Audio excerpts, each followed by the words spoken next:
I'm going to start today's lecture. Yesterday we have seen the packing density of simple cubic, face-centered cubic and body-centered cubic. Now today we will see another important property of lattice is lattice plane. है ना? So today's lecture is based on the lattice plane and Miller indices.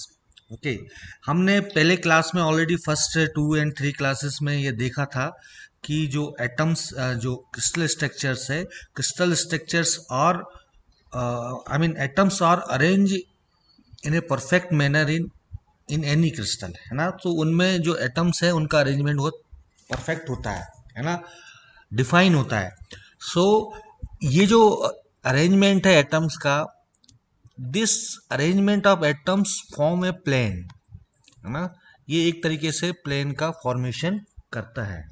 ठीक है, so again I will repeat it.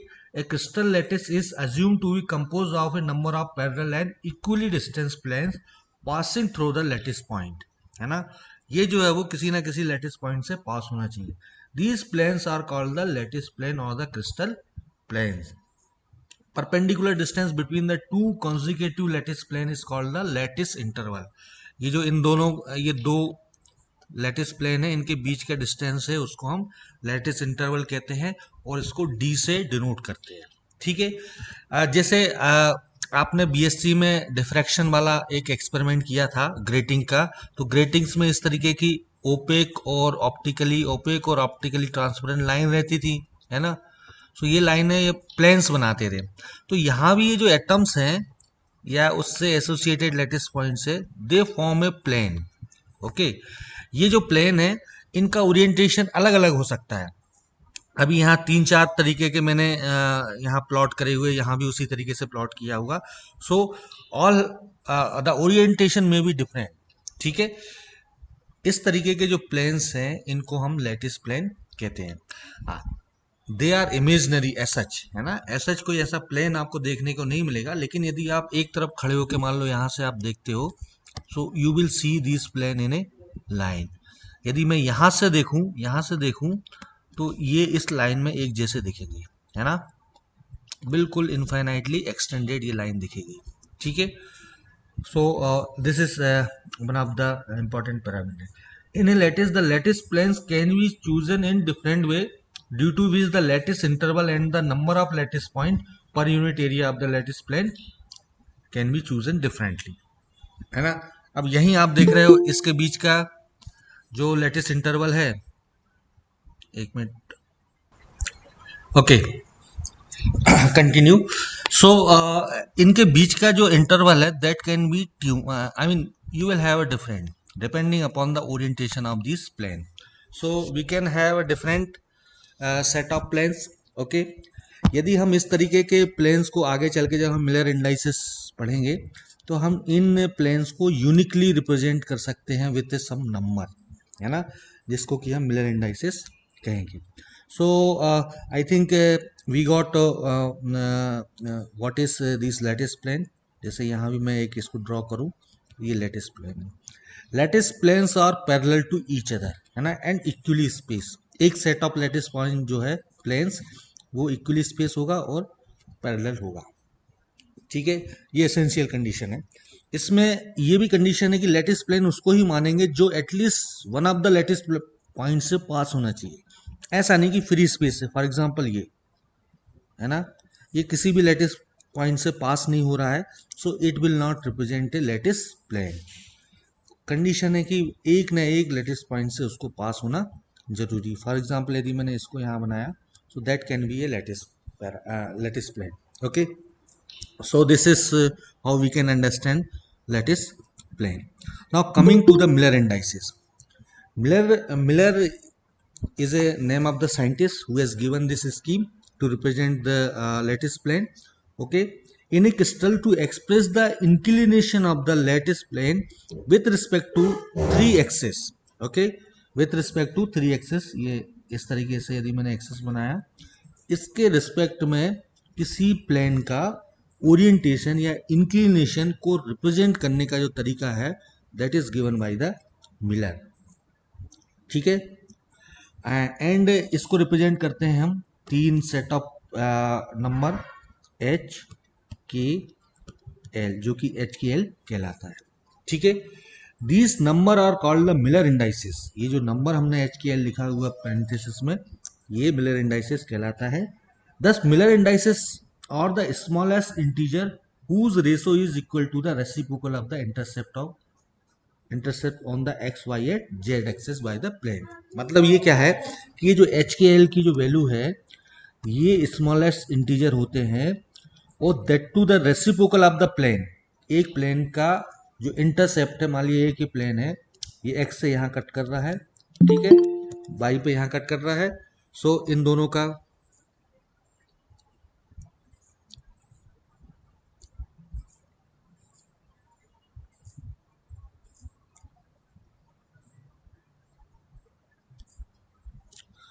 Okay, सो इन दोनों का ये intercept ये हो गया इधर, this is the intercept with X and Y. So इसका यदि आप रेसिप्रोकल ले लें, so and that reciprocal will represent the Miller indices. How we can get, we can read over here in details how we can get the Miller indices of a set of plane. First thing, the orientation of the plane or the face in a crystal can be described in terms of their intercept of the three axis, है ना। मान लिया मैंने एक इस तरीके से एक ये यूनिट सेल बनाया, है ना, ये यूनिट सेल बनाया। अब इसका ये इंटरसेप्ट हो गया, ये प्लेन हो गया, ये प्लेन यहाँ पर इंटरसेप्ट कर रहा है, तो एक्स से कितना कट कर रहा है, वाई से कितना कट कर रहा है, जेड से कितना कट कर रहा है, उसको लेकर हम ये एच के एल बनाएंगे। Okay, second, Miller introduce system, जो this point already we have discuss. 3 number set रहेगा, ये भी हमने डिस्कस कर लिया, और इन सेट ऑफ नंबर्स को हम मिलर इंडाइसेस कहेंगे। Miller indices is defined as the reciprocal of the intercept, है ना, reciprocal of the intercept made by the plane on the 3 axis. यदि ये प्लेन मैंने बनाया तो ये एक्स पे कितना कट किया, वाई पे कितना कट किया, और जेड पे कितना कट किया, उस इंटरसेप्ट का रेसिप्रोकल यदि हम ले ले तो that will be a Miller indices. Okay, how we can find it, let us see. सबसे पहले तो step 1, to produce the finding the Miller indices. Okay, okay, the step first, as per the procedure given by the Miller, first determine the intercept of the plane along the axis x, y and z in terms of the lattice constant ABC, है ना। यदि मैंने इस तरीके से x, y और z बना लिया, तो एक प्लेन मैंने बनाया जो प्लेन इस तरीके से कट कर रहा है ना, ठीक है। ये थोड़ा तिरछा हो गया, वो इसको अनडू करना पड़ेगा, ठीक है। ओके, सो एक्स पे इसने ए पे कट किया, वाई पे बी पे, जेड पे वाई पे बी पे कट किया, और जेड पे सी पे कट किया, ठीक है। So this will be intercept with respect to X, Y and Z. So पहला स्टेप इज क्लियर, हमने इंटरसेप्ट फाइंड आउट कर लिया। सेकेंड पॉइंट क्या है, determine the reciprocal of the number of this number. मान लिया यहाँ पर x पे यूनिट कट किया, कितना यूनिट कट किया, 1a, यहाँ 1b, और ये यहाँ पर 1c किया। सो रेसिप्रोकल ऑफ 1 इज ऑलरेडी 1, है ना, सो इट विल बी a1। सो हमारे पास तीनों के रेसिप्रोकल 1 1 1 आ जाएंगे, ठीक है। नाउ स्टेप 3 क्या होगा, find the least common denominator LCD and multiply each by this LCD। Next step में हमको इनका, okay let us continue again. तो थर्ड स्टेप में हम इनको common denominator LCM find out करना है। Okay, okay again let us continue. Step 4, the result is written in a parenthesis. Okay, this is called the mirror indices, है ना। इसको HKL के रूप में हम ऐसा रिप्रेजेंट कर सकते हैं। So let us see one example, then we can have a better idea about the HKL। So this is the illustration, okay, plane in crystal. यहाँ पर आप देखेंगे ये x है, दिस इज x, एक्स में कितनी यूनिट पे cut कर रहा है, 1 एंड 2, ठीक है। वाई वाई पे किधर कट रहा है, 1 2 एंड 3 यूनिट पे कट कर रहा है, इंटरसेप्ट हो रहा है। और जेड पे 1 एंड 2, है ना। सो एक्स से इंटरसेप्ट कितना हो गया है, एक्स से 2 है, वाई से 3 है एंड जेड से कितना है, 2 है, ठीक है। So this we got the intercept. Now 2 unit ये ऑलरेडी, नाउ देन नेक्स्ट क्या होगा, हमको ये जो हमने निकाला है इसका रेसिप्रोकल लेना पड़ेगा। नेक्स्ट स्टेप क्या है, reciprocal of the intercept. Okay, reciprocal लेने के लिए क्या करना पड़ेगा, एक्स को 2 था तो 1/2 हो जाएगा, वाई का 3 था तो 1/3 हो जाएगा, एंड जेड का 2 था तो 1/2 हो जाएगा। सो दिस इज द रेसिप्रोकल, है ना। सो नेक्स्ट जो स्टेप थी वो थी क्या, इंटरसेप्ट 2 एंड 3 ऑन 3 एक्सेस आ गया, फिर इसका रेसिप्रोकल कितना आ गया, 1/2 1/3 and 1/2। Now third step, least common denominator, मतलब एलसीएम लेना, है ना। इन तीनों का एलसीएम क्या होगा, 2 3 just 6, so it will be a 6, है ना। 6 will be the least LCM, okay, LCM। सो ये हो गया। फिर इसके बाद हमको इस LCM को मल्टीप्लाई करना है सभी डिजिट में, जो हमने रेसिप्रोकल लिया था इनमें मल्टीप्लाई कर दे। सो 1/2 मल्टीप्लाइड बाई 6, दूसरा क्या होगा 1/3 मल्टीप्लाइड बाई 6, थर्ड होगा 1/2 मल्टीप्लाइड बाई 6, है ना। If you simplify it, this will be A 3, this will be a 2 and this will be again 3, है ना। इसको आप एक पैरेंथेसिस में इस तरीके से बंद कर दे। So this will be a H K L, है ना। So I think we got the idea how we can generate this H K L for a given intercept. Okay, हमने फिर से एक बार इसको रिविजिट कर लेते हैं। कोई भी एक प्लेन था, प्लेन ऑब्वियसली कहीं ना कहीं किसी ना किसी एक्सिस को कट करेगा, हो सकता है किसी एक्सिस के वो पैरेलल भी हो, पैरेलल होगा तो इन्फिनिटी पे कट करेगा। हम जैसे 11th-12th में पढ़ के आते हैं कि दो पैरेलल लाइंस हमेशा इनफाइनाइट पे आकर मिलती हैं। तो यदि मान लो किसी एक्सिस के अबाउट वो पैरेलल है तो हम वहाँ पर इंटरसेप्ट उसका इनफाइनाइट मानेंगे, ठीक है। अभी हमने एक एग्जांपल लिया था जो कि एक्स और वाई और जेड तीनों को ही कट कर रहा था, और देख लिया कि ये कितने unit in terms of A B C cut कर रहा था। ये ट्वाइस ऑफ ए था, ये 3 ऑफ बी था, ये 2 ऑफ सी था। तो इस तरीके से ये हमने इंटरसेप्ट इसके निकाल लिए। इन इंटरसेप्ट का नेक्स्ट स्टेप में हमने रेसिप्रोकल ले लिया। रेसिप्रोकल लेने के बाद फिर हमने एलसीएम ले लिया। एलसीएम को हमने सभी से मल्टीप्लाई कर दिया, है ना। मल्टीप्लाई करके लीस्ट कॉमन नंबर आएगा उसको पैरेंथेसिस में लिख दिया, and this common number is known as H K L. तो अब ये जो एच के एल वैल्यू आया ये क्या रिप्रेजेंट कर रहा है, ये उन सभी तमाम प्लेनों को रिप्रेजेंट कर रहा है जिनके बीच का जो लेटेस्ट डिस्टेंस है, जो डी लेटेस्ट इंटरवल है, वो कॉमन है ना, एक जैसा है और पैरेलल है सभी। Okay, let us continue further. So ये जो नंबर आया एच के एल, इससे जो एसोसिएटेड डी वैल्यू होगा, अभी हम निकालना सीखेंगे नेक्स्ट क्लास में कि इसका डी वैल्यू हम कैसे निकाल सकते हैं।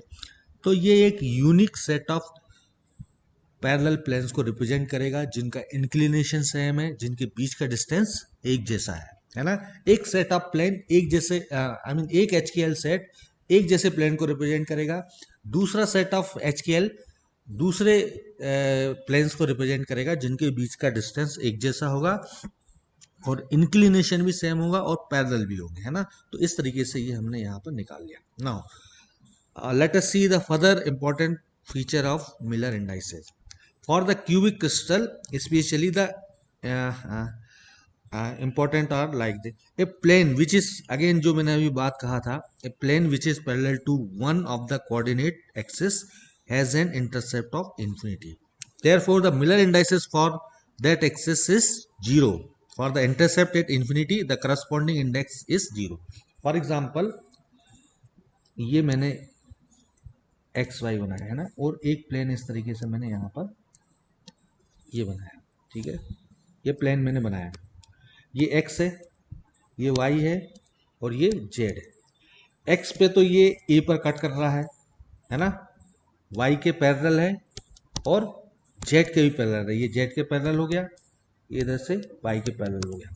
अब हम यदि इसका इंटरसेप्ट देखें तो क्या होगा, इंटरसेप्ट एक्स पे 1a हो गया है, वाई पे इंफिनिटी हो गया है,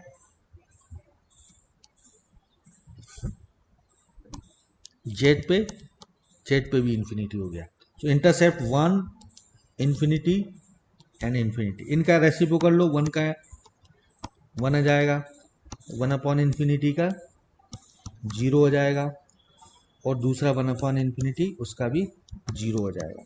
so you will get A Miller indices 1 0 0.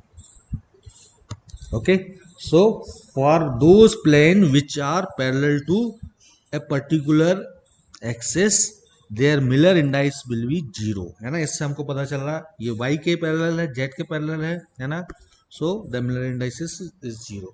Again the same is over here. You can see again, यहाँ भी हम देख सकते हैं, हमने एक यूनिट सेल बनाया, ठीक है। इस यूनिट सेल में ये x पे कट कर रहा है ना, x पे कट कर रहा है तो इसको हमने 1a ले लिया है, ओके, और इसको निकाला तो 1 0 0 प्लेन जाएगा। ये प्लेन जो है वो y और z के पैरेलल है, ओके। सो यहीं पे हमने निकालने का जो अभी जो मैथमेटिक्स मैंने किया वो यहाँ लिखा भी है, in the above plane the intercept along x axis is 1 unit, है ना। y और z से कितना, इन्फिनिटी। नाउ द इंटरसेप्ट कितना हो गया, 1 इंफिनिटी इंफिनिटी। इसका रेसिप्रोकल लिया तो इस तरीके से हमने रेसिप्रोकल लिखा, ओके। और रेसिप्रोकल लेने के बाद 1/1 का 1 आ गया और 1 इंफिनिटी का 0 आ गया। सो यू विल गेट 1 0 0, है ना। इस तरीके से हम किसी भी प्लेन का मिलर इंडाइसेस निकाल सकते हैं। इसके अलावा there is further more important features of the Miller indices is क्या है, a plane passing through the origin is defined in terms of a parallel plane having non zero intercept, है ना। जो ओरिजिन से जा रहा है वो उसका इंटरसेप्ट नॉन जीरो होगा। ना इससे और इम्पोर्टेंट है ये, ठीक है, all equally space parallel plane have the same Miller indices, है ना। सेम मिलर इंडाइसेस का मतलब क्या हुआ, यदि हम यहां पर देखें, जैसे एक प्लेन आपका आया 6 2 2 एंड 3 1 1, है ना। यदि मैं इसको 2 से डिवाइड कर दूं, यदि मैंने एलसीएम लिया होता प्रॉपरली, तो ये दोनों प्लेन का एलसीएम एक जैसा आता, है ना, एक जैसा आता, तो इनका जो लिस्ट है वो केवल 3 1 1 ही आता, है ना, 3 1 1। सो केवल लिस्ट जो है वो 3 1 1 ही आता। तो हम ये कहेंगे कि ये हमने इसको प्रॉपरली मैथमेटिकली सॉल्व नहीं किया था, इसलिए ये 6 2 2 प्लेन रह गया था, बल्कि ये 6 2 2 प्लेन 6 2 2 ना रहकर ये क्या है, 3 1 1 प्लेन है ना, क्योंकि इनका कॉमन रेशियो है। सो ये तो ये क्या है, एक ही होंगे, दे आर द सेम, है ना। यहाँ पर हमने क्या है, मान लीजिए जैसे ये लाइन थी, यदि मैं सिंपल भाषा में यदि हम इसको समझने की कोशिश करें तो एक प्लेन ही हो गया, एक प्लेन ही हो गया, है ना, एक ही हो गया, ठीक है।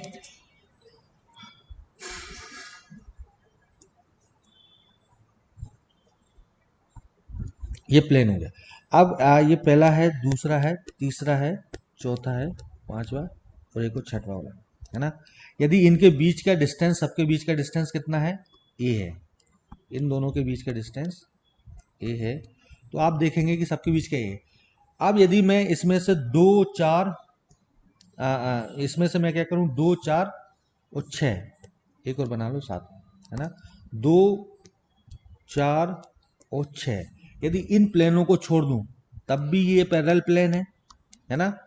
ये भी क्या है, 3 से 5, ठीक है, और 5 से 7, so they are also parallel, but ये नियरेस्ट नेबर नहीं है ना। तो आप कहेंगे कि ये जो प्लेन था ये 6 2 2 था, है ना, और यदि आपने इनको 1 2 3 पूरा काउंट किया तो ये 3 1 1 हो सकता है ना। तो कहने का मतलब ये है कि हमको नियरेस्ट कॉन्जिक्यूटिव प्लेन्स ही लेना है ना। एक छोड़ के लेंगे तो वो कॉमन ही रहेगा, उसको आप मिनिमाइज करेंगे तो वो कॉमन ही उसका इंडेक्स आने वाला है।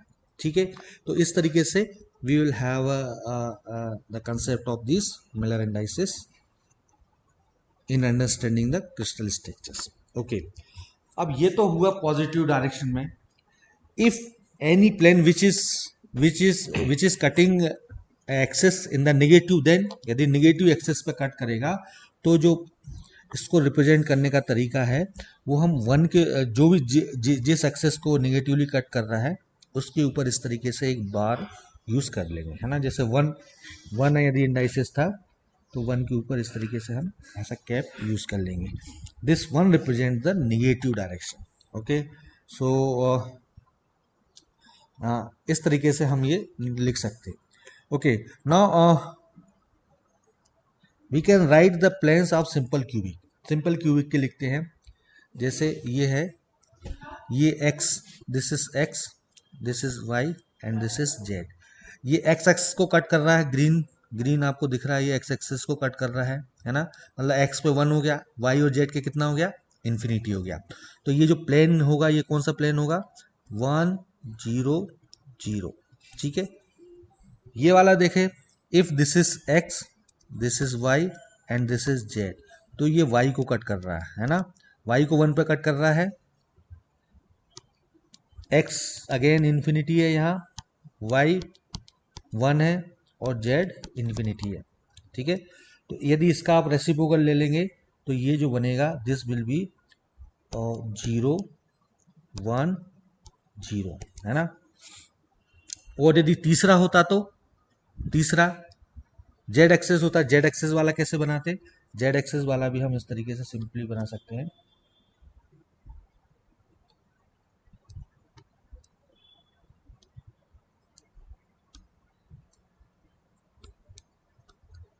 ठीक है, जेड एक्सेस वाला यदि बनाना होता, this is Z, okay, this is anything, you can write X and Y, है ना। तो ये वाला जो है प्लेन जो जेड एक्सेस को कट कर रहा है, जेड एक्सेस,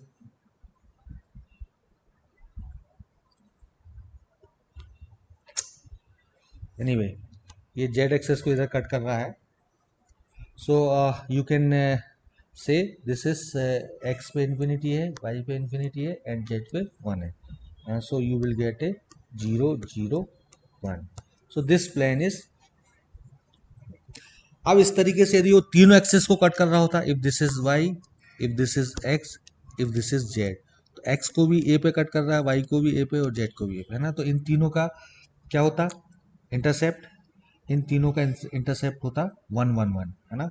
सो उसका रेसिप्रोकल 1 1 1 का 1 1 आ जाता है। ठीक है, अब ये बताया सिंपल क्यूबिक। सिंपल क्यूबिक मतलब सिंपल क्यूबिक वो होता है जिसमें एटम्स केवल कॉर्नर पे होते हैं, है ना।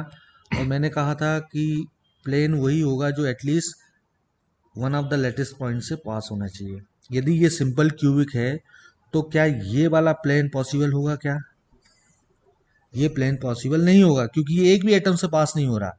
एटम तो आपके सिंपल क्यूबिक में कहाँ पर है, कॉर्नर पे है ना। So this plane may not be possible in SCC. SCC में ये प्लेन पॉसिबल नहीं होगा क्योंकि इसमें वो किसी भी लेटेस्ट पॉइंट से पास नहीं हो रहा।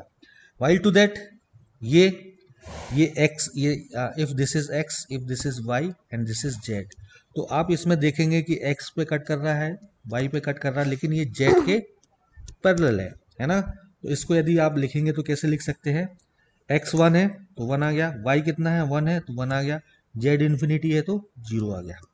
तो this will be A 1 1 0।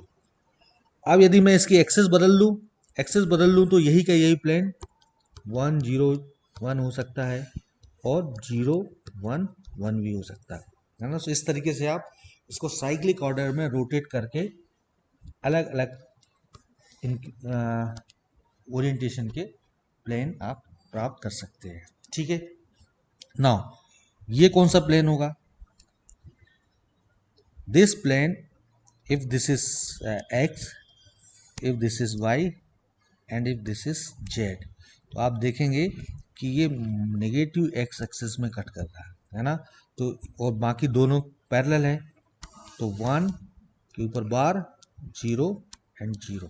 So this plane will be 1 0 0 but it has the negative sense. Okay इसी तरीके से ये तो सिंपल क्यूबिक की आ गए। इसी तरीके से हम बीसीसी के प्लेन लिख सकते हैं, है ना, बॉडी सेंटर्ड के प्लेन। अब ये बॉडी सेंटर्ड के प्लेन आप देखेंगे कि अब ये यदि मैं यहाँ बीच में बनाऊं तो ये बीच में एक प्लेन बनाऊंगा, ये प्लेन जरूर अब आपका कट कर सकता है ना। तो इसमें देखिए सिंपल क्यूबिक में कौन कौन से प्लेन हो गए, एस सी सी में यदि मैं देखूं तो 1 0 0, ठीक है। इसका साइक्लिक ऑर्डर क्या होगा, 0 0 1 0, है ना, साइक्लिक ऑर्डर में आप लिख सकते हैं 0 0 1, ठीक है। इसके अलावा और कौन कौन सा था, 1 1 0 था, है ना। 1 1 0 में क्या हो जाएगा, 1 0 1, ठीक है, 0 1 1। इसके अलावा और कौन सा होगा, 1 1 1, है ना, 1 1 1। So these are the possible planes in SCC, ठीक है।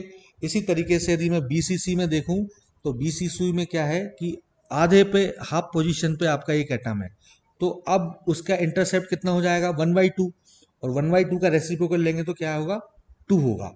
तो बीसीसी में अदर देन दिस, है ना, बीसीसी में other than this we can write 2 0 0, है ना। इसको साइक्लिक ऑर्डर में रोटेट कर दे, 2 2 0, ठीक है।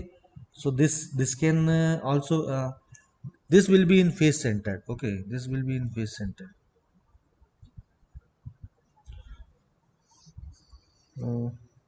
ठीक है। फिर एक जो हाँ इसके अलावा एक और ये हो सकता है, वो दैट प्लेन इज 222, है ना, other than this. So BCC में ये सिंपल क्यूबिक के साथ साथ ये 2 और एक्स्ट्रा होंगे।